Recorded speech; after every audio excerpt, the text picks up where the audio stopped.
Good morning mga kaprobinsya. Nandito na kami. Ha? Kala ko mga probinsya. Nandito na kami sa aming bukid. Ay, kamo nakalimutan ko yung aking itak. Awan sa iyo. Ang ganapin namin ngayon dito ay magsasabog na kami ng aming munggo. Ayan.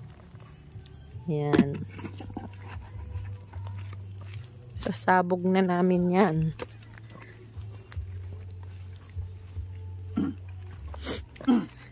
At magandang panahon at medyo makulimlim at naulan. Nag-uulan kagabi. Paulan-ulan na naman. Timing ito. Tama-tama sa aming pagsasabog ng aming munggo. Yan ay ano, nasa lampas kalahating kilo.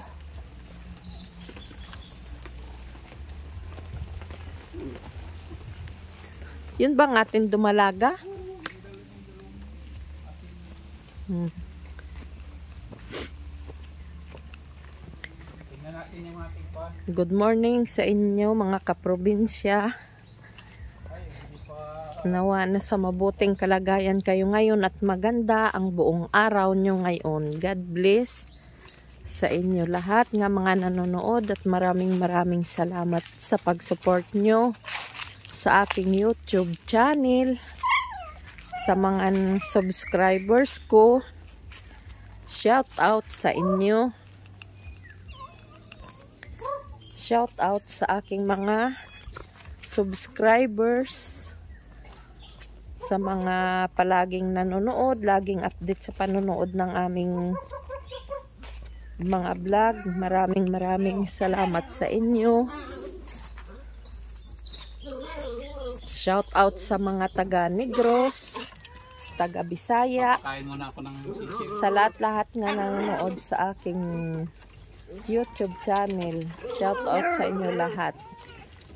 Lalong-lalo na sa kaklase nung anak ko, kay Giselle. Shout out sa iyo, Giselle. Sa ano yun pa, yung taga-subaybay ng aking mga upload. Maraming salamat sa inyo lahat. At nandito na kami ngayon. Ang aking, ang aming kwano. Mga bukol-bukol ang balat. Ang daming bunga, hindi naman na papakinabangan, gawa nga ng kinakain lang ng kinikisot ng fruit fly. Yun ang aming sinunog. Hindi pa siya lahat sunog na sunog. Malakas ang ulan kagabi pero ano pa rin. Kami ay nagbabahog ng aming manok. Yung tong lahi ng aming manok, ito daw ay Rhode Island Black. Yan. Yan, yung malalaking manok. Ang tawag daw dyan ay ang lahi niyan ay Rhode Island Black. Yan. Yan ay yung binigay sa amin na na lahi ng manok. Malalaki yan. Tingnan namin kung ang kwan yan. Ang aming mga paminta malapit ng putihin. Ay, thank you Lord. Daming bunga.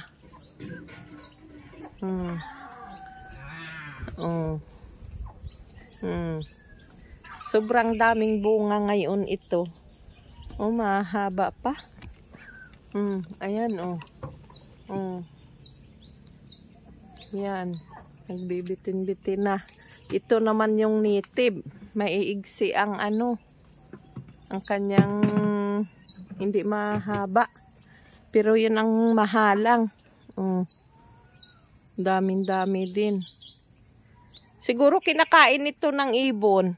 Oo, pagka yung pula na. Kaya ang iba wala ng laman.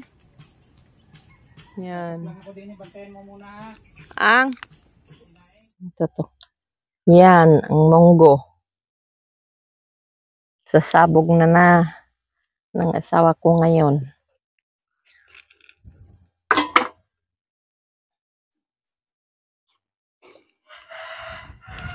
Yan. Dito ako mag-umpisa. Oo. Maigi din na may na sasabog na munggo at may harvesting ka rin pagka Hindi pa tapos yung kwan, no? Ilang buwan yan? Bago Kung kailan bumunga. Bago siya magbunga. Mga 3 siguro. Yan.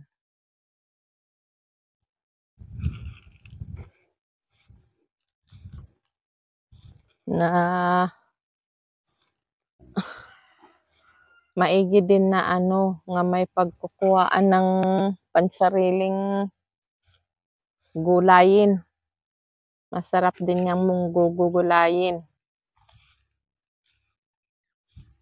Bago magkamayroon uli ng panahon ng tag-ulan at nasabugan na namin ng munggo, baka maharbisan pa namin ng bunga yan bago magkatubig. Kasi dito, pag nag-umpisa na ng ulan ng June or May, kami ay na agad, nag-aarado. Gawa nung kami ay naasa sa tubig ulan. Kaya habang wala pa, inaanuhan namin. Sinasabugan namin ng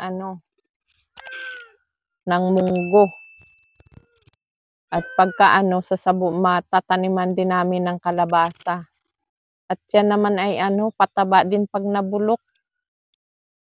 Mabilis naman mabulok yung gayon na katawan ng munggo at saka yung kalabasa. At saka yung upo. Para libre pang gulay namin. Hindi na namin bilihin. Yan. Isom ko para malapit-lapit ang kanang asawa. Pagkita ng asawa ko yan.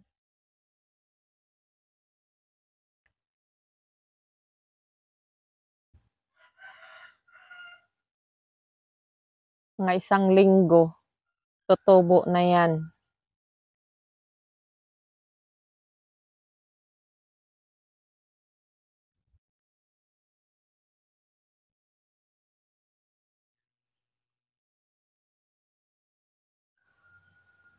Dito sa amin sa probinsya, basta masipag ka lang dito, magsipag ka ng magtanim, mayroon kang maasahan nga magulay at makain. Kailangan lang dito ay yung sipag at tiyaga sa pagtatanim. Pero kung tamad ka naman dito, kahit may sarili kang lupa, wala din, hindi mo rin mapapakinabangan dahil kung hindi ka kikilos, hindi ka magtatanim, wala ka rin naaabutin dito. Kaya kami ito ay inaanuhan namin para mapapakinabangan namin yung lupa. Kahit tinataniman namin. Basta mapapakinabangan namin. Kung ito sana sa amin may patubig sana dito, 3 beses sana kami magtalok sa 1 taon. Kaya lang walang patubig, asa lang kami sa tubig ulan. Yan. Kaya pagkaanin namin ng mga buwan ng March, February, or April, ang ginagawa namin, sinasabugan namin agad ng munggo. At maganda din daw talaga yun sa tubigan ng munggo at pampataba daw yun sa palay. Gray. Ano ka dyan?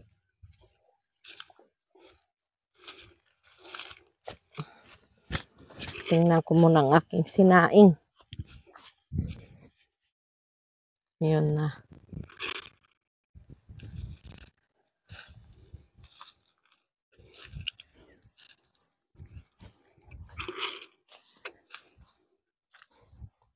Masukal na naman ang aming kwan dito sa aming pangpang.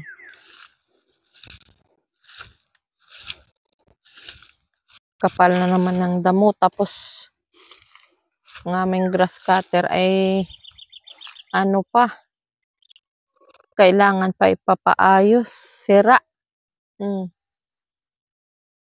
Kaya kailangan namin mapapaayos. Sisira ang aming grass cutter, matanda na yun ay. Matanda na ang aming grass cutter. Ano na ang aming patula, oh. Hindi na nabunga.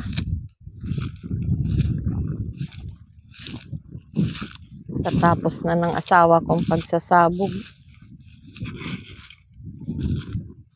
Sasabog ng munggo. Ang aming mga itik hindi nalabas. Sayang ang aming kwan talaga. Ay, oh. Yan, oh. Yan. Kinakagat ng ano. Kinakagat ng fruit fly. Kaya hindi nagkakaigi. Madaming mga bubot pa lang, oh. Kaya lang ay talagang kinikisot ng fruit fly na mga hayop. Yan. Ang panahon namin dito ngayon ay naulan na naman. Katapusan na ng February ay ganito pa rin ang panahon, paulan-ulan. Walang sawa ang ulan ngayon sa panahon ngayon. Hindi na rin natin maintindihan ang panahon. Ubos na ang aming munggo. Ubos na? Ha? Ubos na? Wala na. Kulang nga ng isang kwan. Ay, di ang panabi dito, hindi mo nalagyan. Wala. Magbabad pa uli ako mamaya. Oo. Itong natira dito ko na ito isabog. At ito ang ating punlaan. Oo. Diyan mo kapal-kapalan.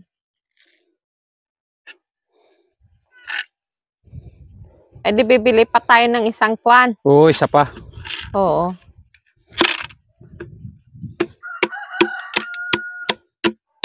Kulang. Kailangan pala 4, ano? Oo. Tama nga yung unang plano natin, 4.